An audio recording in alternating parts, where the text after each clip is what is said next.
ലാലേട്ടാ കട്ട ലുക്കാണല്ലോ, പൊളി ലുക്കാണല്ലോ. Social media just ചുമ്മാ നിട്ടതേ ഉള്ളൂ, പക്ഷെ ആൾക്കാർ ചുമ്മായിട്ടല്ല എടുത്തേ. എന്തിനു പറ.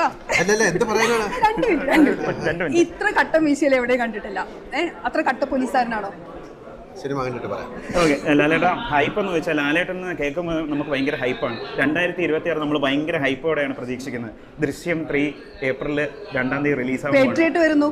അതുപോലെ തന്നെ ജയിലർ 2 ക്യാമിയോ ഉണ്ടെന്ന് കേൾക്കുന്നു. അപ്പം ഇതിനെ പറ്റിയിട്ട് ദൃശ്യത്തിലേക്ക് വരാം. നല്ലതായിട്ട് സംഭവിക്കട്ടെ. ലാലേട്ട നമ്മുടെ അക്ഷരോത്സവം കനകക്കുന്നിലാണ് നടക്കുന്നത്. ഭയങ്കര വലിയൊരു ഉത്സവമാണ്. ആക്ച്വലി കനകക്കുന്ന് ഓർമ്മകൾ പറയുകയാണെങ്കിൽ പണ്ടത്തെ ട്രിവാൻഡ്രം ഇവിടെയുള്ള ആളല്ലേ, ഒരുപാട് പ്രാവശ്യം എത്രയോ ഫംഗ്ഷൻ വന്നതാണ്. ഇതിന് വന്നിട്ടുണ്ട്. ഈ ഉത്സവത്തിന് ഞാനൊരു ബുക്ക് കവർ ഇപ്പോൾ ഇനാഗുറേറ്റ് ചെയ്തു. ഞങ്ങളുടെ സ്ഥലമല്ലേ ഇത്. എന്തായാലും അക്ഷരോത്സവം ഇങ്ങോട്ട് കൊണ്ടുവന്നതിന് മാതൃഭൂമിയോട് വലിയ താങ്ക്സ്. ഇഷ്ടപ്പെട്ട ഒരു ബുക്ക്, 1-2 ബുക്ക് പറയോ? ഇപ്പൊ ഇറങ്ങുന്നുണ്ട് ഉള്ളം തൊട്ടുറവ.